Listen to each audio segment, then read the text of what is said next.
नमस्कार, Shubham's homeopathy classes YouTube channel में आप लोगों का स्वागत है। आज हम हमारे चैनल में और एक रूब्रिक को समझने जा रहे हैं। ये रूब्रिक है माइंड फियर एक्स्ट्रावेगेंस ऑफ। इस रूब्रिक को अगर हम समझेंगे, इस रूब्रिक को कहाँ पे इस्तेमाल करना है वो अगर हम क्लियर रहेंगे तो इस रूब्रिक से हम बेनिफिट ले सकते हैं, पेशेंट को बेनिफिट दिया जा सकता है। चलिए शुरू करते हैं। अगर आप बेटर साउंड क्वालिटी एक्सपीरियंस करना चाहते हैं तो हेडफोन का इस्तेमाल कीजिए। माइंड फियर एक्स्ट्रावेगेंस ऑफ ये रूब्रिक कंप्लीट रेपोर्टरी में प्रेजेंट है और कंप्लीट रेपोर्टरी में इससे लिखा गया है इस तरह, mind fear extravagance of committing something, और ओपियम एक सिंगल मेडिसिन यहाँ पर अलॉट है। कैंट रेपोर्टरी में देखिए fear extravagance of opium single medicine opium है। Synthesis report 9.1 mind fear extravagance of opium. Murphy repertory mind fear extravagance of opium. और synthesis synergy software synergy homeopathy software में देखिए mind fear extravagance of opium. यानी हर अच्छे repertory में ये rubric mind fear extravagance of present है और इस रूब्रिक में सिर्फ एक ही मेडिसिन अलॉट है, ओपियम। अगर आपको इस रूब्रिक को इस्तेमाल करना है तो फियर क्या है, एक्स्ट्रावेगेंस क्या है, इन सब को समझना पड़ेगा। और इन शब्दों को समझने के लिए मैं आपके स्क्रीन के सामने एक डिक्शनरी खोल रहा हूँ। ये डिक्शनरी है मरियम वेबस्टर डिक्शनरी। क्यों मरियम वेबस्टर डिक्शनरी?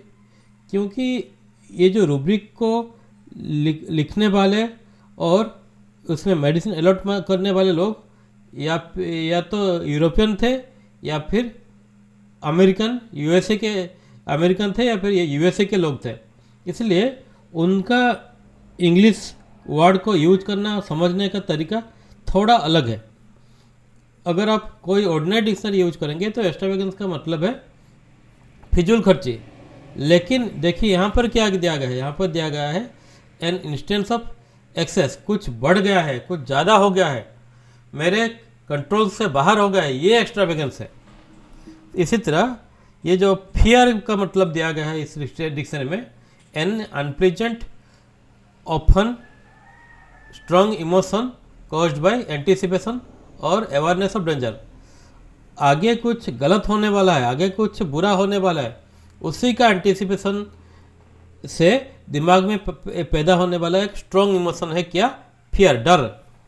तो माइंड फियर एक्स्ट्रावेगेंस का मतलब क्या हुआ? माइंड फियर एक्स्ट्रावेगेंस का मतलब हुआ आगे कुछ मेरे परेशानी बहुत बढ़ जाएगी तो मैं संभाल नहीं पाऊंगा, इसका डर है। इसका डर अगर पेशेंट के अंदर है तो वहाँ पर mind fear extravagance of rubric लगा के ओपियम प्रेशर किया जाता है।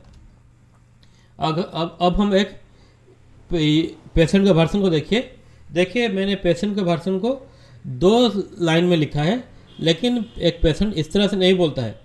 पेशेंट बोलता है इलाबोरेट करके, लेकिन आपको उसका जिस्ट को समझना है। अगर जिस्ट इस को आप समझ गए तो उसको रूब्रिक के भाषा में कन्वर्ट करके मेडिसिन दे सकते हैं। यहाँ पर पेशेंट बोल रहा है, सर जैसा आपने कहा मैं वैसा दवा का इस्तेमाल कर रहा हूँ, लेकिन यह घुटने का दर्द कम नहीं हो रहा है। ऐसा तो नहीं होगा, मेरा अपने घर से बाहर निकलना बंद हो जाएगा। मेरा ग्रोसरी शॉप बारीपुरा सिटी के मेन मार्केट में है। अगर मैं काम ठीक से नहीं कर पाऊँगा तो कोई फ़ायदा नहीं होगा। यानी पेशेंट का डर है, अगर उसका प्रॉब्लम बहुत बढ़ जाएगा तो वो घर से नहीं निकल पाएगा, काम नहीं कर पाएगा, उसका बहुत नुकसान हो जाएगा। इन भावनाओं को, पेशेंट के फीलिंग को अगर हम रूब्रिक के भाषा में कन्वर्ट करेंगे तो मेडिसिन मिलेगा। पेशेंट यहाँ पर क्या बोल रहा है? पेशेंट बोल रहा है मेरा दर्द बढ़ने से मेरा घर से निकलना बंद हो जाएगा, काम बंद हो जाएगा, कहीं मेरा नुकसान न हो जाएगा, आपके भरोसे रहते रहते, ये सब बोल रहा है। पेशेंट बोल रहा है मैं आपके भरोसे हुए हूँ, जो बोल रहे हैं जैसा बोल रहे हैं मैं वैसा कर रहा हूँ, लेकिन कहीं मेरा नुकसान ना हो जाए, कहीं दर्द इतना ना बढ़ जाए मैं घर से नहीं निकल पाऊँगा। इसको अगर हम रूब्रिक में कन्वर्ट करेंगे तो हमें मिलेगा क्या?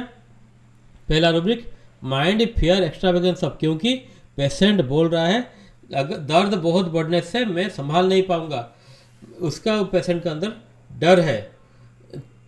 और साथ ही साथ वो पेशेंट बिजनेस की बातें कर रहा है, उसका नुकसान हो जाएगा, वो काम नहीं कर पाएगा, ये सब बोल रहा है। यानी माइंड बिजनेस टॉक अप। और सिंगल मेडिसिन क्या आ रहा है, इन दो रूब्रिक को अगर हम रेपोर्टाइज करेंगे तो ओपियम आ रहा है। पेशेंट को यहाँ पर ओपियम की ज़रूरत है। ओपियम मेडिसिन अगर इस पेशेंट को इस वक्त प्रेस्क्राइब किया जाए तो पेशेंट के अंदर बेनिफिट आएगा, पेशेंट को उसके प्रॉब्लम में रिलीफ आएगा। और एक बात आपको मैं बोलना चाहूँगा, ये जो होम्योपैथिक मेडिसिन सिलेक्ट किया था माइंड टेक्निक से, इन रूब्रिकों को इस्तेमाल करके जो माइंड मेडिसिन निकाल के दिया था, इसका मतलब नहीं ये ओपियम मेडिसिन ज़िंदगी भर उस पेशेंट को दिया जाएगा। पेशेंट का मेंटल स्थिति अब ऐसा है तो ओपियम यहाँ पर काम करेगा। ओपियम देने के बाद जब वो थोड़ा कंट्रोल में आएगा, हो सकता है उसके मनस्थिति में चेंजेस आए। अगर वो उसका चेंजेस मनस्थिति में चेंजेस आ जाएगा, बदल जाएगा, उसका माइंड बदल जाएगा, तो मेडिसिन भी अगली बार बदल सकता है। तो आज के लिए इतना ही। मेरे वीडियोज अगर आपको पसंद है तो मेरे चैनल को सब्सक्राइब कीजिए, कुछ कमेंट भी दे सकते हैं अच्छा या बुरा, और मेरे वीडियोज को शेयर भी कर सकते हैं, बेल बटन भी दबा सकते हैं। आज के लिए इतना ही, धन्यवाद, थैंक यू। फिर मिलेंगे और एक नए वीडियो के साथ। धन्यवाद।